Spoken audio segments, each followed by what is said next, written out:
What's going on, everyone, and welcome back to Jam with Jock. EQ is one of the most important tools that you can learn as a music producer. It's often one of the things that newer producers seem to struggle with the most.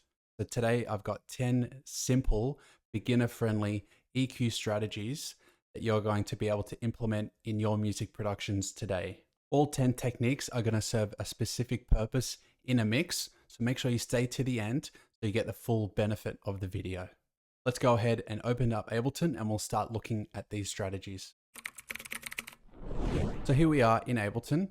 I've got this synth pop style track and I think it's going to really showcase some of these strategies today. I've grouped all of my sounds in specific categories, and this is really helpful when mixing and EQing because often these sounds are in the same frequency range. So to have them grouped up makes your job much easier. So let's go ahead and just play the track first.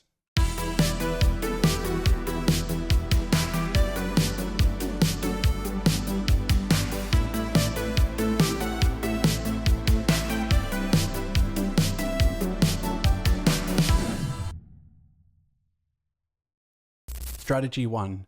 Use high pass filters. The most important frequency range to get right in your tracks is the low end. So let's open up an EQ on our kick, and I've got a high pass set as my default setting in the EQ8. Now, a high pass is when you let the highs pass through. I know when I first started out, I thought high pass was the high end. I just resembled that high frequencies, high pass. But once I rephrased it and said it's letting the highs pass through, that's when I realized that, okay, it's for the low end. So a high pass filter is probably the most commonly used EQ filter. And that's just because we reserve that low frequency for our kick drum and for our bass. And all these other instruments that often come with a lot of lower frequencies, we need to then high pass them out. So on my kick drums, I always like to have 30 Hertz high passed. And that's because anything less than that can be quite subby. And I want to leave that for the sub bass. Often you wouldn't be able to hear these sub frequencies on headphones, but once you go into a club or some massive sound speakers, you'll definitely notice that the sub frequencies can be heard on a much larger spectrum. So although you won't hear the adjustments right away, I definitely recommend clearing between 0 and 30 Hertz. You can also choose a steepness to the EQ band. So this is going to completely cut anything from 0 to 30, whereas this is just going to roll it off ever so subtly. If I play one of my melodies now, I'll put an EQ on it and let's look at the frequencies that it's producing.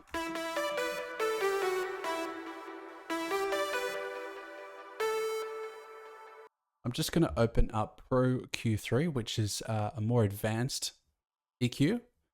And just so I can hold the frequencies and we can really see what we're looking at. So this is the frequencies that my melody is producing. You can see I've got all these lower frequencies that is going to impact the sub. And then we've got even all these ones coming up into the mid range, which is where the kick is really going to be punching through.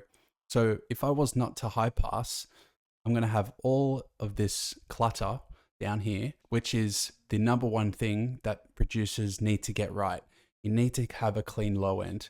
Especially in electronic or dance music, the kick and the bass need to be extremely tight and in unison. And if you have all these other frequencies coming from your melodies, your pads, your effects, then it's going to be extremely cluttered and you're not going to have a very clean sound. So the number one thing I would recommend is to always be high passing your low frequencies on instruments you don't want any low end.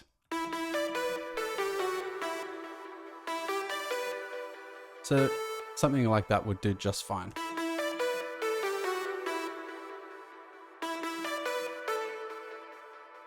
I'm still getting all of this presence in the upper harmonics and in that mid-range, which is where all of that sound is coming from. But I'm removing all of those unwanted sub-frequencies that you wouldn't even hear in the first place.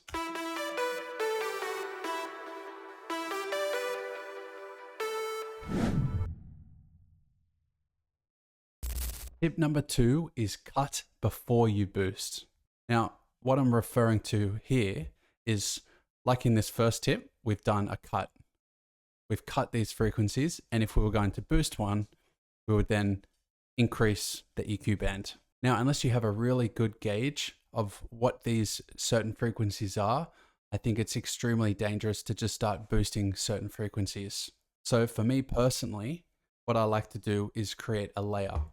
So I had this first lead that I really liked the warmth to it. It didn't have much sparkle. It didn't have something that was going to help it really stand out in the mix.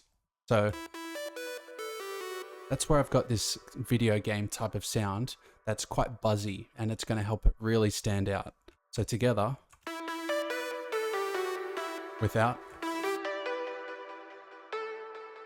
it's got that warmth that I was after, but this lead, this second layer, just helps it really have a lot more character. And then to take that one step further, I've got a harpsichord, which just has also a really beautiful texture to it. So altogether,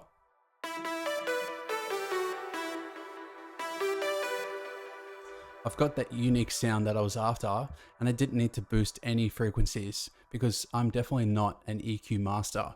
I don't know which frequencies are going to bring the best out of sounds. So for me, I just like to find that with different layers. So I would definitely recommend just cutting frequencies that you don't want before you start boosting any frequencies.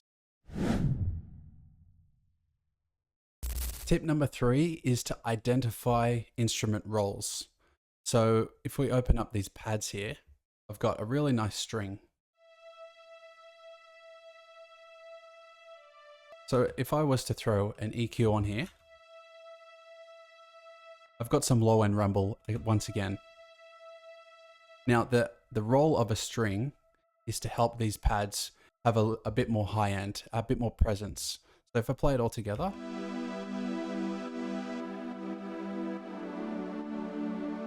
this pad, the original pad, is really warm, but it really needed a top layer to it.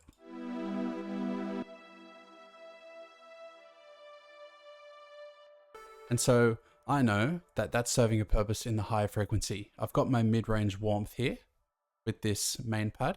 We have a look at this. We've got lots of that mid-range that we really want. And then this string, its purpose is to just be a really nice high frequency layer to it. So I'm more than happy to cut all the way up here at 500 Hertz, which is quite a big cut, because I know the purpose it's serving. One of the most important instruments that you can assign a specific role to, particularly when you have 3 different bass layers, is the bass. Because I've got a sub frequency here, I've got the main one, and I've got a top bass. So I really need to EQ here with a specific plan in place. So obviously for my sub bass, I'm going to be just getting those sub frequencies. So I'm happy to take this all the way down to 50 Hertz because that's the frequency that I'm after. This is the sub. Now the main bass, I've got my default EQ on again. And because we've got those sub basses, I'm going to turn on the sharp high pass mode. This way we still have a lot of that low and mid-range warmth, but we've left that sub frequency for the sub itself. Play these two together now.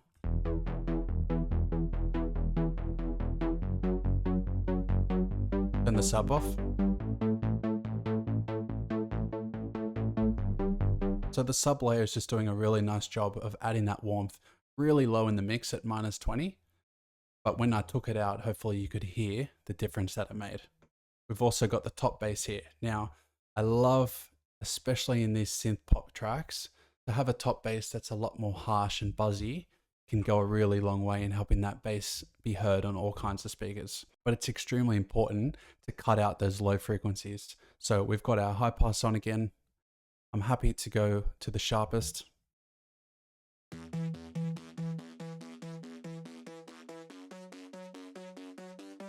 We'll hear it in context with everything now.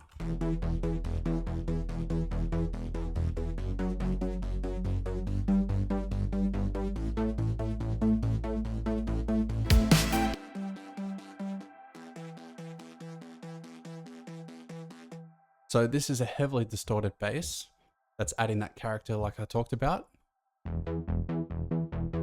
This is providing that main groove and warmth. And then we've got the sub that's holding everything together. So each layer, each instrument has a specific role, and I've EQ'd as such.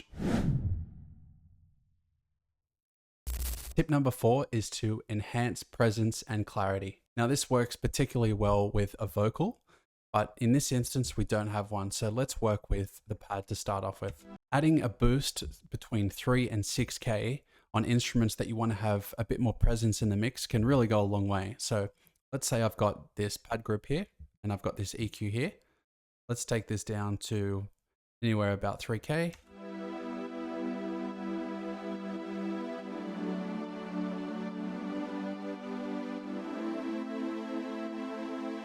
And you can hear that lift. It really does a good job of helping it have a lot more presence. So if we listen to this in the context of the mix, I'll start with it off. Turning it on now.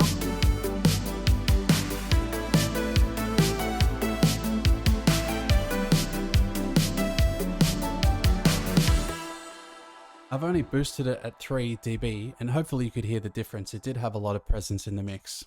Now, this can be something that can actually be overdone because there's a lot of harsh frequencies between this 3 and 10K range.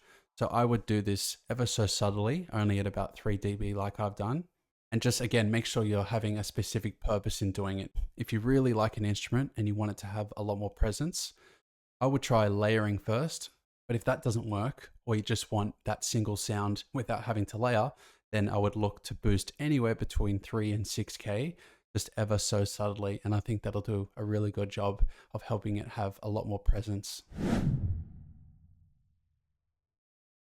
Tip number 5 is to sweep and find problem frequencies. But as I mentioned before, high frequencies can have a lot of harsh frequencies. So an EQ that is extremely good for this is that Pro Q3. So what you want to do is you want to boost and then you want to tighten that Q so you can really hear a specific frequency. If I solo this.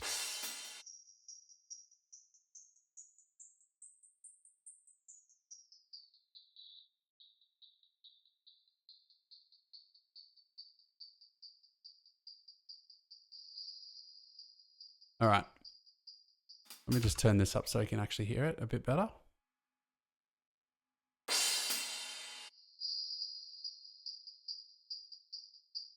It's just very unpleasant not to listen to. So the reason why we boost it first is so you can really hear it. And by hearing it, that means you can then cut it. So we're just going to turn this gain down now. And we have that unwanted frequency gone. Tip number 6 is to EQ in context. You could be EQing a sound with it soloed and you think it sounds great, but it doesn't matter if it doesn't sound good in the context of the whole mix. So if you've noticed all this time, I've started by it soloed just to really hear what's going on. And then I've listened to it in the context of the mix with everything turned on. That way you can really hear what's going on and you're making sure that you're actually doing something that's going to serve the whole track and not just that individual sound. So for this top bass, I'll just turn this off again. And if we do it in the context of the whole mix with everything on, we'll have it on our sharp high pass because that's what I know I want to use.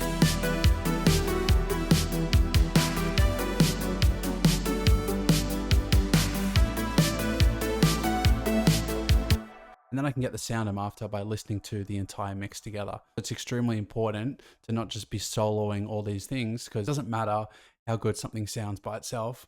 It needs to sound good in the context of the entire song. Tip number 7, less is more. Subtle boosts and cuts are definitely more beneficial for your mix than exaggerated ones. Particularly as a beginner, I would avoid extreme adjustments unless absolutely necessary. If we look at all of the cuts I've done so far, the harshest one I've done is for this top bass, and that's because it's a bass sound that I'm trying to get the high frequencies for. So you can't get that sound any other way than doing an extreme high pass cut. Everything else, this melody, all I did, just took away some of those low frequencies. That's all. Tip number 8 is to learn certain frequencies. There's an online website that I would highly recommend, which is called Sound Gym. It's a lot of fun. It's got these intuitive, fun mixing games where it really helps you to learn certain frequencies. And the more frequencies that you learn, the more that you can make these adjustments quicker and actually know what you're doing. So before, when we wanted some presence, we knew that we needed to boost between 3 and 6K. You have certain frequencies that you know you like to either boost or cut, it's just going to speed up your process a lot more. And you actually can be more intentional in what you're doing because you know the change that you're actually making. Tip number 9 is to use broad strokes for a more natural sound. So let's say the pad, I really wanted to have just this sound in particular. I didn't want to layer anything, but I really wanted to add some more frequencies to it. What I'm going to do is I just have the Q on a really broad setting. All right. So this is impacting a lot more frequencies than if I was doing a really specific sound. That's not going to sound very natural at all. Just solo it. You can hear that frequency, right? And that's great when we want to remove certain frequencies like we talked about before. But in this case, I just want a more natural sound.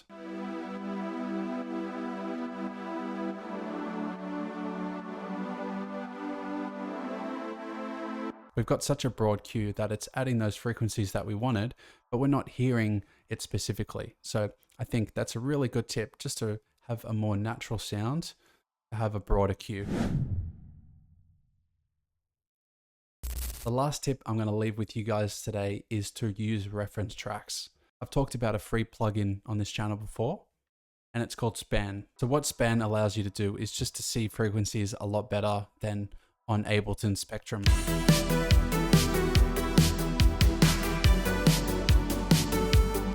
You can also hold the frequency too, which is great. So what I would do if I wanted to compare it with a reference, I'd have my track here, and then I'd have my reference track here. So what you can do so simply in Span is to view the entire track, hold it, and if we open up another instance of Span, and then we play this,